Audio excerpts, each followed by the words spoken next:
Good morning, everybody. This is a live emergency briefing as we have a lot to talk about for Friday. The models are still battling between dominance on the dry line there in northern Texas into southern Oklahoma near the Red River area. The NAM models, 3-kilometer NAM, and the operational NAM are showing a more pronounced dry line bulge, and that's through the 6Z runs. So I'm waiting patiently for the 12Z models to really see exactly which mode dominates, whether it's going to be that dry line bulge in North Texas into southern Oklahoma, or if it's going to be a prefrontal renegade cluster in East Texas that eventually slides in to northern Louisiana. It's very possible that both modes could also happen, but I'm here to break that down. And I thought that the HRRR model was going to trend back toward the NAM, and both would just show dominance of this dry line mode here, with a very pronounced dry line bulge punching into North Texas and to southern Oklahoma. Basically, anywhere north of that bulge, the northern side of that bulge, usually produces tornadoes. And there are a lot of similarities between the shear profiles from April 22nd, 2020, and this event coming up on Friday evening. So I do think there's going to be at least a couple of tornadic supercells that develop from southwestern Oklahoma to northwestern Texas, Vernon, Quanah area over toward Wichita Falls.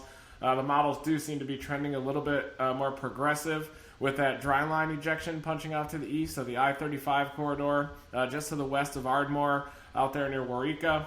Definitely need to keep an eye on this west of Gainesville, including Gainesville, and even a little bit off to the east as those supercells migrate east after dark. And I probably should have connected these two modes with just a little narrow area in between. But often these severe weather events will organize into bimodal areas where you have two different modes of convection. In this case, we have a southern mode, kind of a lead cluster here of renegades that's going to develop closer to the core of this low-level jet. This is the main synoptic scale low-level jet that's going to be in place across East Texas, up through eastern Oklahoma, up through the Ozarks, even into western Missouri there.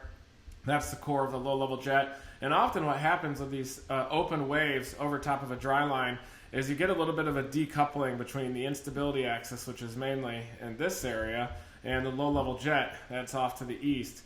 And sometimes the dry line supercells will initiate, and then as you get a little bit closer to evening, that low-level jet intensifies and builds back to those storms as the storms move into that western gradient of the low-level jet. And that's often when they really start producing tornadoes. I've seen it time and time again where those supercells go up looking like incredible motherships along that dry line, and then they hit the shear, and it's like a switch is flipped on, and suddenly those storms will become tornado-producing machines.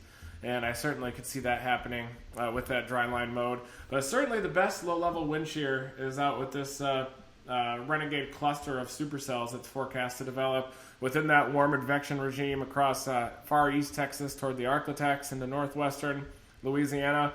I do think there's going to be tornadoes within there. Possibly those storms could be more of the HP high precipitation variety. These will be more classic type supercells, but I could see some stronger type tornadoes out there. It's kind of doing the same song and dance that May 28, 2019 did there in eastern Kansas on the day that we launched the rockets into the Linwood tornado, where you had that dry line bulge across north central Kansas. More beautiful, chaseable tornadoes, but not quite as strong because you get more of the 30-knot southwesterly low-level jet, more of a contribution from directional shear. And then in the core of that low-level jet, that's where you get the strong tornadoes. And we had that EF4 near Linwood that migrated up toward the Kansas City area. Within the core of that low-level jet, you had 0 to 1 kilometer storm relative felicities in excess of 300. And we're probably going to see a similar play out here, except in the southern plains, where you get a dry line mode that has supercells with tornadoes. And then you also get a renegade cluster mode here across East Texas that eventually migrates in to northwestern Louisiana. So I'm going to decide, I still have many model runs to decide exactly what route I'm going to be taking during this forecast, but I did want to break down some of the models. You can try to look at the differences between the NAM and the HRRR in the shape of the upper level trough, and it is kind of an open wave here.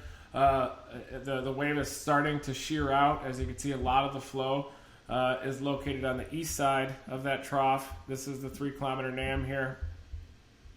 Most of the flow is located on the base of the trough and around the east side. Not a lot of flow on the back side, which tells me that this trough is no longer deepening but it's starting to shear out as it ejects, and it's going to rapidly move after Friday evening.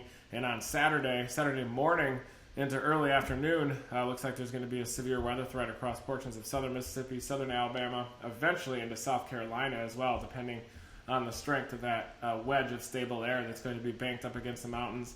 But just eyeballing some differences between the shape of the trough in the NAM and the HRRR.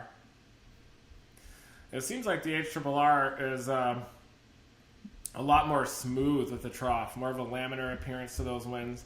It also appears to be able to resolve individual jet streaks within that trough. You get one down here that's rounding the base. Lead disturbance here that in concert with that warm advection regime near the core of that low-level jet helps to fire and maintain that cluster of renegade supercells across East Texas. But notice here the core of the trough passes over that dryline region. That's also going to be where the surface low is located. The surface low is not going to be in the main inflection zone to the east of the trough, but more so under the core of the trough where the upper level winds begin to weaken. That's going to slow down some of those storm motions along the dry line as well. It also looks like the models are trending from last night through the 6Z run and having a little bit of a weaker low-level jet here at 1 kilometer. Last night looked like it was trending toward a reinvigoration of that low-level jet, especially by 0Z along to the northern side of that dry line bulge.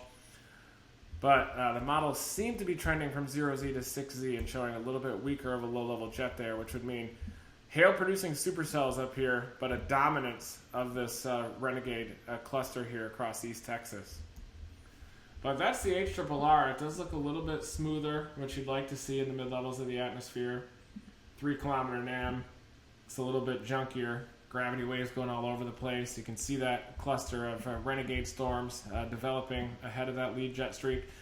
Looks like a 3 kilometer NAM doesn't resolve those individual jet streaks quite as much within this, but has kind of more of a uniform mid-level speed max here on the east side of that trough, fanning out as this trough is starting to shear just a little bit in the upper levels, and that's allowing this massive area of relatively strong mid-level flow to spread well off to the east and to eject off to the east of that dryline bulge just a little bit.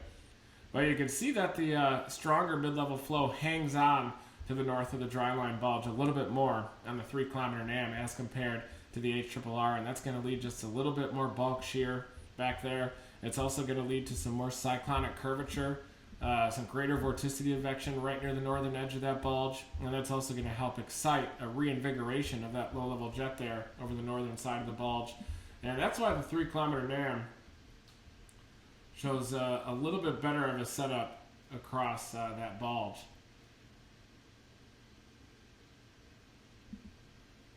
Here is that low-level jet that's being depicted by the 3 kilometer NAM. And one thing I noticed, which is a little bit different from last night's runs to this morning, at least in the 3 kilometer NAM, is notice this area, this reinvigoration of that low-level jet is not as pronounced in the 6Z models as compared to the 0Z runs. I'm definitely waiting patiently to see what happens on the 12Z model runs to see if we return to that 30-knot southwesterly low-level jet there on the northern edge of that instability axis. You certainly could see quite a bit of flow here a kilometer above the ground across East Texas. That's where a majority of the low-level shear is located. But this is also the eastern edge of that instability axis. So these storms will have a tendency to run into a dam, basically, of stable air and kind of cluster against that. That will cause them to lose their supercellular identity. But it is possible when they first develop near the eastern fringe of this instability axis that they'll likely produce tornadoes. And there could be one after another of these supercells initiating within this environment, moving through the eastern edge of the instability, producing tornadoes, and then sliding into this stable air and becoming more of a rainmaker there near the Arclitex. But gradually, as that warm advection just hammers away at that zone, eventually this is going to develop into an MCS squall line that's going to race off to the east with a Saturday morning tornado threat possibly across southern Mississippi into southern Alabama. And that's definitely going to be something to watch. But right now, for Friday, I'm trying to see which mode's going to dominate. Is it going to be that East Texas Piney Woods mode, or is it going to be the dryline bulge up near the Red River, North Texas into southern Oklahoma? But the models seem to be weakening a little bit with this dryline invigoration of the low-level jet. And then you can look at the the HRRR, and look at the difference between the NAM right here, which really tries to hold the western gradient of that low-level jet up against the dry line, and then the HRRR. Look at how progressive that low-level jet is. And there really aren't that many differences in the evolution, the shape of the upper-level pattern. So I think that the HRRR is just picking up on that subtle lead jet streak that really dominates and almost veers out the low-level jet back behind it, including along the dry line, and really dominating this eastern mode. And so I've seen a couple posts on my timeline that say, I've been in Texas for 30 years, you chase the dry line. Man, I've been chasing for 25 years in this area, and I have seen just as many cases where the dry line mode peters out, and then you get these renegade supercells that will form. A couple last year, I remember, or a couple in 2015 especially, as those supercells were ejecting out of eastern Texas. There was one that produced some decent tornadoes. The dry line was completely void of convection. You had the Van, Texas tornado. But these happen a lot where the core of the low-level jet will push off to the east, and you get those clusters of renegades within the stronger shear producing tornadoes, and you're waiting on the dry line as the wind shear is weakening, and then that eastern cluster will dominate. So it's not as simple as just always playing the dry line in the plains. Every setup is different and has its own complexity. And in this case, the HRRR is dominating this cluster of renegade supercells off to the east with likely tornadoes across this zone. And this is definitely a hot spot as well this season and recent seasons here. And so that's why I am leaning just a little bit now toward targeting this cluster of renegades across East Texas, and that would also put me in better position for southern Mississippi and southern Alabama. Here you can see the core of that 850 low lifting up into Oklahoma. And you can definitely see the shape, the difference in the shape in the EHI pattern with that instability axis. This is the HRRR, a lot slower, or this is the NAM, a lot slower than the HRRR. Look at the HRRR. Not as pronounced of a bulge as well. The NAM kind of has that bulge arcing back in toward the West Texas, toward Quantum, Vernon areas out there. Definitely could be initiation of supercells. But this is the 6Z run, so I expect that when the 12Z models come out here in the next hour, hour and a half, you're going to see more agreement between these two. The two convective allowing models, the 3 kilometer NAM and the HRRR model. Let me pull up the internet here too so we can look at next Tuesday, Wednesday system, which also looks quite substantial. Southern Plains, Kansas, Oklahoma, maybe even Nebraska, North Texas on Tuesday, April 27, the 10-year anniversary of the super outbreak. And then it looks like portions of the Mississippi River Valley are then going to get active the day after. It'll be on the 28th when that happens again. So let me pull up the internet here.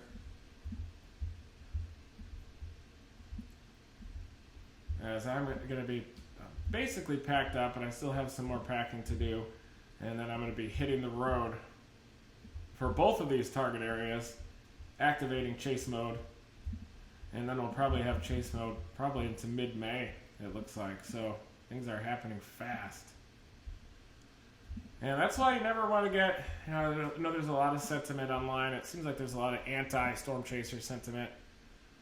A lot of people just want tornado season to become extinct, which of course would be a great thing for the damage that it causes across Tornado Alley and across the Mid-South. But across Tornado Alley, it's just a little bit more hit or miss. You can get those big systems, but sometimes you can get those full seasons where it can be a little bit weaker. That's like last year, 2006, 2012. But then the next year, things ramp up and you have a crazy May. Like, for example, we had in 2013 or 2003, 2007. And then you realize why Tornado Alley is named the way that it is. It's got access to the Gulf of Mexico moisture, elevated mix layers coming off the Mexican plateau. You've got the dry lines, you get the intense low-level jets, and it's just possible to get co-location of extreme variables of thermodynamics and kinematics. But this goes to show you that even with a quiet period with record-breaking cold, the atmosphere can flip back to very active severe weather quickly, especially during peak season. And it looks like we're going to finish out the month of April with an incredibly active pattern for severe weather. Looking at the regular NAM, the 3 kilometer NAM looks to be kind of an anomaly from 0Z to 60, slowing down that dry line all the way back into portions of northwestern Texas. The operational NAM is a little bit more progressive as well with that low-level jet axis. Definitely likes that Ardmore to Gainesville area and to the west of that, even up into Oklahoma City. That strong co-location of low-level shear and surface-based cape noses up into the metro. Right now, the short-range models are showing the cap holding across DFW, but we know how that goes. When a dry line marches into DFW, usually the cap breaks, and the NAM is showing hardly any cap out there across DFW, and some pretty strong shear as well across the Metroplex. Also, very stout elevated mix layer coming in at about 3 kilometers there. You can see this little caret, horizontally oriented caret there, the dew point field and the green line. That's the dry air that spreads in over that moisture, and that's going to act to steepen these lapse rates at about 3 to 6 kilometers up there. You're starting to get closer to dry adiabatic. That helps to expand that cape. Of course, this is going to have potential for gorilla hail, given this very strong bulk shear in the 0 to 6 kilometer layer. Thick cape, steep lapse rates between 700 and 500 millibars. And that's a decent hodograph shape, even though it does have that S shape that so many of us talk about. See the S-shaped hodographs here across southern Oklahoma and north Texas? There was a big concern about that on April 22nd last year as well. But research shows that this negative contribution to the storm relative helicity is not as relevant as many might think. The veer-back veer profile, S-shaped photographs, whatever you want to call them. Really, this 1 kilometer wind and the strength of that punching up to 40 knots is the driver of whether tornadoes can happen. And we saw some pretty decent tornadoes with those S-shaped photographs last year with that dry line arc as well. And that was a similar setup where we were watching those renegades, and even down to the north of Houston, there were big tornadoes down there that ended up dominating. Both modes ended up producing tornadoes. You had the outbreak there across southern Oklahoma near the Red River region, and then you had those prefrontal clusters down to the southeast to the north of Houston across the Texas piney woods that ended up producing a monster wedge tornado. So a very similar setup to that one. The atmosphere likes to show certain patterns like that, and here you can see those S-shaped photographs even up near the Red River. But definitely favorable critical angles, close to 90 degrees there with that hodograph. Decent low-level shear, 0 to 1 kilometer SRH, like 150 to 220 or so from those types of hodographs, and increasing as you get a little closer to evening. Easier chase, too, on the dry line. Just kind of sit there, have a picnic, and watch those supercells evolve off the dry line.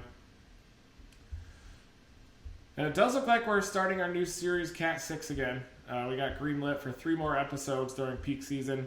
Right now they're debating on whether to come out for Friday-Saturday system or to come out on Sunday to target the Tuesday outbreak, Tuesday, Wednesday, and then the next system that comes in on May 2nd, May 1st and May 2nd. Another big system comes in, big consolidated jet, northwesterly flow into the eastern Pacific, helping to dig that western U.S. trough.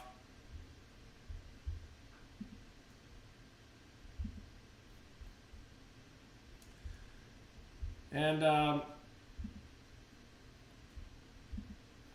you notice how here on the eastern edge of that instability axis by 0Z, this is the zone that's going to be producing those supercell storms that will slide into eastern Texas. They'll probably develop down south of the Canton area.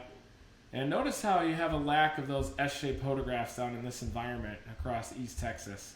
You don't have as much of a negative contribution to the storm relative helicity. You do have a stronger low-level jet nosing up above 40 knots there. It'll probably end up being closer to 50 knots as well. Very favorable hodograph shape there across East Texas. So it is going to be a tough chase to target. And look at that, no cap, deep moisture, not as pronounced of an elevated mixed layer. You're definitely going to have some more messy storm modes, more HP supercells across the eastern Texas piney woods there. A lot of cape though, a lot of directional shear. More favorable kinematics here. And adequate thermodynamics here right along that eastern edge of that instability axis as that warm advection cluster of supercells is going to mature down there and then migrate across the eastern Texas piney woods. Certainly all eyes are on the dry line bulge. It's probably going to evolve very similar to April 22nd last year, where both modes end up producing tornadoes. The dry line bulge to the north and the cluster of supercells off across the eastern Texas piney woods.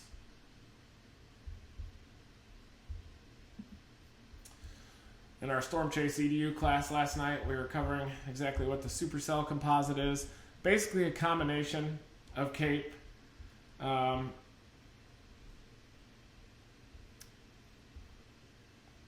MU CAPE, and the bulk shear in the 0 to 6 kilometer layer.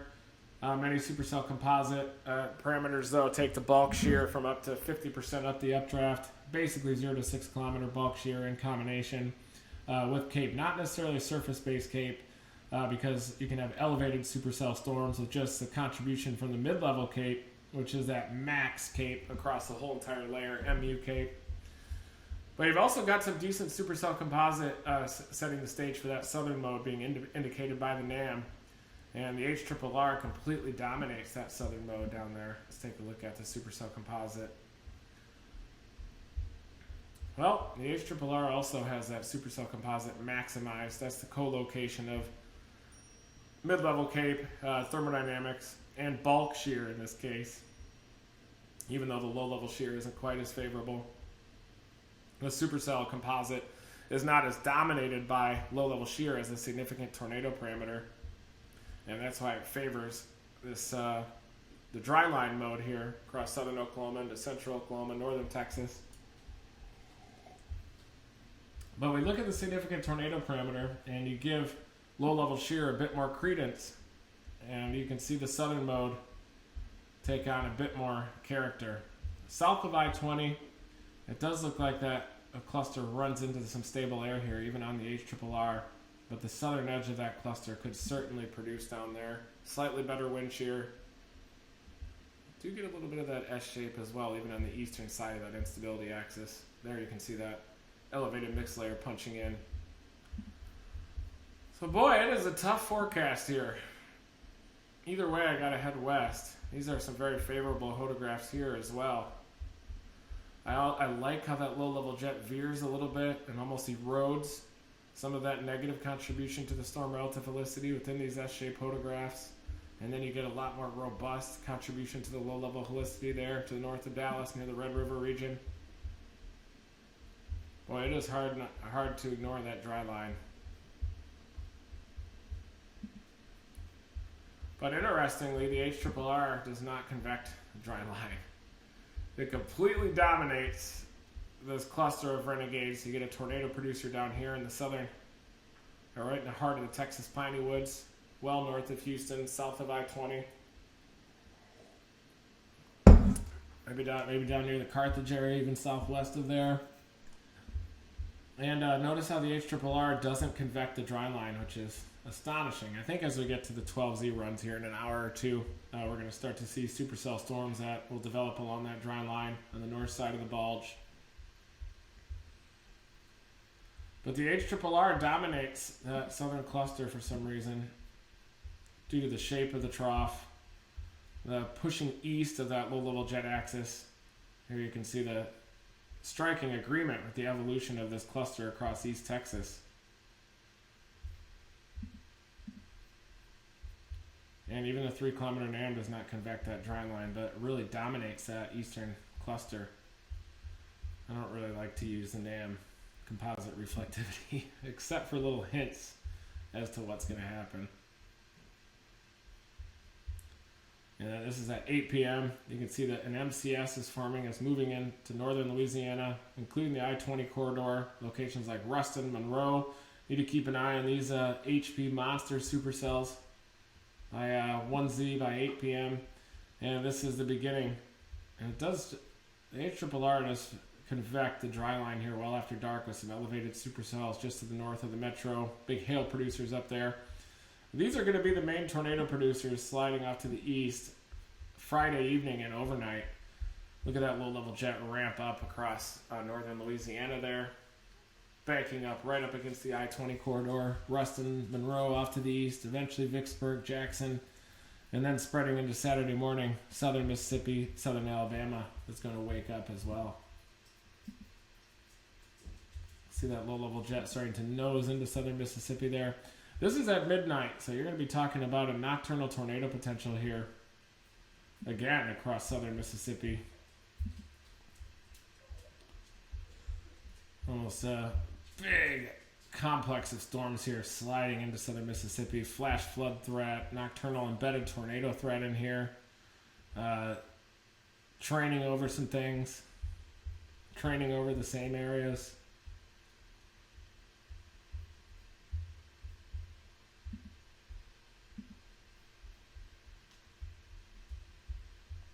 $70-knot low-level jet there, streaming into southern Mississippi, feeding that complex of storms. Some stable air at the low levels. So probably embedded tornadoes, flash flood warnings out there. And then as you go through Saturday morning, that area slides off to the east. The latest models are showing a bit more of a progressive evolution of that event on Saturday across the southeastern U.S., south central U.S. And I could even see central South Carolina getting into the mix on Saturday. Where's 18Z? So by 1 p.m., that low-level jet is already knocking on the back door here of upstate and central South Carolina. 40 to 50 knot low-level jet, much stronger out here. So you definitely don't want to let your guard down. I could definitely see a tornado potential evolving here, even across the Carolinas. Let's take a look at the instability out there. And it does look like that stable air holds firm just to the east of the Appalachians, but anywhere to the southwest of that, some decent instability. Wind shear ejecting with time, but you can still get some straggler tornadoes there as that wind shear veers out. But it does look like these models are trending more progressive for Saturday, so it could be more of a Friday night, Saturday morning type of a system. Less of a chance here for South Carolina to really go nuts, as it looks like that stable air really holds firm here to the east of the Appalachians, and it's so dry. Last night it got down to freezing here in upstate South Carolina, just to the east of the Appalachians, that I think that this wedge is likely to hold on across upstate and the Piedmont here of the Carolinas. But then you're going to have that MCS kind of settling in here across the central Gulf Coast and southern Georgia. Veered out, sheared on there, but a lot of instability. Could get some tornadoes even with these southwesterly surface winds here. Really sheared out, nearly straight line. A little bit of an S-shaped photograph there, but still could get some tail end severe weather on that. But mainly it looks like a Saturday morning into early afternoon type of an event across southeastern Alabama, southern Georgia on Saturday. So that's what we're dealing with here with this. Oh, good heavens. I've just been doing this whole briefing without even using the internet. I'm sorry about that, folks. We were looking at photographs, S-shaped photographs. We were looking at it all.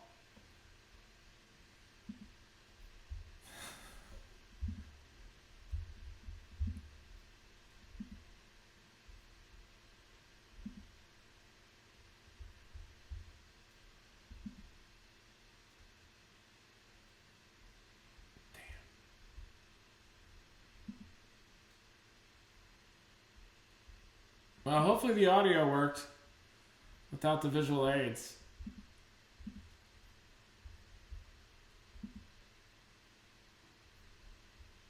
This is a regular NAM surface-based cape here at 0Z. So all the parameters are definitely showing this dry line, North Texas, Red River, southwestern Oklahoma, being kind of the action zone. But watch out for that prefrontal renegade cluster here on the eastern edge of that instability axis evolving. I want to show you these S-shaped photographs I was talking about. See how they have an S shape more recently? The millennials called this a veer-back veer type of a configuration. But one thing I've noticed over 25 years of storm chasing is these S-shaped photographs can produce tornadoes, especially when you get this 1 kilometer shear vector elongated. When you get that 1 kilometer wind a little bit closer to 30 to 40 knots, then the positive contribution to that low-level shear from that curved portion of the cyclonically curved portion of the photograph will dominate over this negative contribution to the helicity closer to up above 2, 3, 4 kilometers near the mid-levels of the atmosphere. Usually you can still get tornadoes. You have plenty of bulk shear, 0 to 6 kilometer shears there. Surface wind at about 10 knots, 4, 5, and 6 kilometer winds, 30, 40, 50 knots up there. More than sufficient to evacuate hydrometeors from that updraft and sustain a long-lived mesocyclone. And these S-shaped photographs were also present there on April 22nd, 2020 of last year, and still produced plenty of tornadoes. On that day, though, you definitely did have a bimodal setup as well down here to the north of Houston in the Piney Woods. You had those large tornadoes down there, even much larger, even though you had multiple tornadoes in southern Oklahoma into northern Texas with the main axis. You had stronger tornadoes down across the eastern Texas Piney Woods. So I did go over some of the composite reflectivity evolution here of the HRRR. Notice how this thing just does not convect across the dry line across North Texas and Oklahoma. I just don't believe this. I think it is going to convect. The HRRR, though, does show the dominance of this renegade cluster of supercells across East Texas into northwestern Louisiana. Definitely has at least a couple of tornado producers there. This one hanging on to that eastern edge of the instability axis. Also has that low-level jet starting to invigorate here already at 0Z and really blows up after dark across northern Louisiana there. You get in excess of 60 knots, and at that time, those HP supercells are going to be threatening I-20 near the Ruston area, out near Monroe as well, just riding the northern edge of that low-level jet that ramps up above 50 to 60 knots there. And this thing's going to congeal into a complex of storms over southern Mississippi, flash flood warnings, embedded tornadoes, elevated supercells here developing to the north of the Oklahoma City metro, continuing after dark. But I think you're going to have supercells further south down near the Red River at this time. But late night, Saturday night, this cluster settles into southern Mississippi. The low-level jet ramps up down there. By 6Z, by midnight, look at that cluster of storms, embedded supercells there. Vicksburg is a little too far north up here, so settling down near the Natchez area to the southwest of Jackson, cluster of storms, flash flooding, fed by about a 70-knot low-level jet there, just cranking into it, feeding it with moisture. Thermodynamics, there you can see that low-level jet into southern Mississippi. Midnight, Friday night, all eyes are going to be on this then, with flash flooding and the potential for tornadoes. And then on Saturday morning into early afternoon, southern Mississippi, southern Alabama looks like the place. So I've got to take a quick COVID test here. I'm vaccinated or not, got to take that COVID test before we can start filming Category 6 coming up here. And then I got to ship it off. And then it looks like we're going to be go time coming into early next week with one after another storm systems.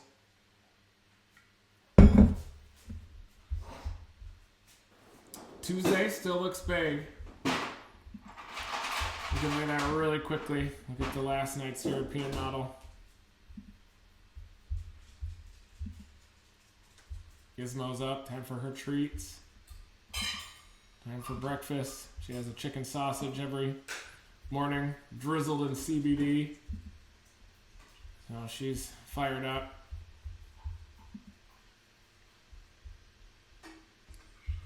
So here comes the next system. The big kicker on April 27. Look at this thing dig south. A lot of flow on the back side of it, which tells me the system's still deepening as it goes in to northern Mexico on the 26th, and then ejection on the next day. On the 27th, this is the European model. Textbook ski jump configuration. The nose of that ski jump is where you want to target. Kansas, Oklahoma, maybe even Nebraska. But this is a big trough dominating the western U.S. Large-scale trough. Whenever you get these ski jumps like this, you get a large-scale low-level jet downstream of it. Central southern Kansas into Oklahoma. Portions of Missouri are going to get potentially impacted by this event. And then it ejects on the 28th across the central U.S., spreading that severe weather across portions of Illinois, eastern, southeastern Missouri, eastern Arkansas there, shearing out, but still maintaining a stout low-level jet off to the east of it. St. Louis area, eastern Missouri, northeastern Arkansas, large portions of Illinois will be impacted by that. And then another system comes in behind it for May 1st. There you can see the northerlies into the Gulf. They correct. well, doesn't look as substantial, that May 1st system in the long run. But then you get this next system coming in on May 1st. Looks like a May 2nd, May 3rd type. This certainly could impede moisture return for a little while ahead of this next system, but we definitely get an active wave train as we're heading into the early portion of May. Looks like only the European model has that weird closed upper level low over the Gulf, whereas the GFS has another big time storm system coming in on May 1st.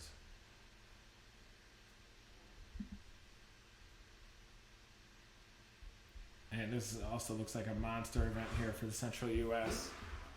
And then look at this big flow across the eastern Pacific.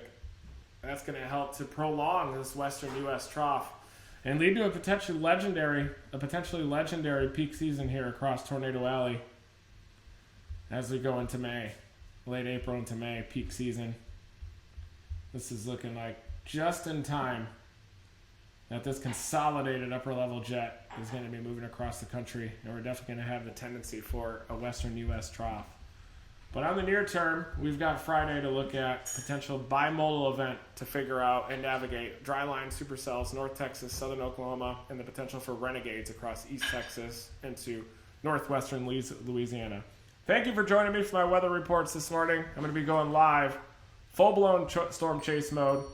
Thank you, Facebook supporters, also for making these live briefings and live storm chasing possible. We got back on track with a storm chase EDU class last night, breaking down some of the basics of severe weather forecasting.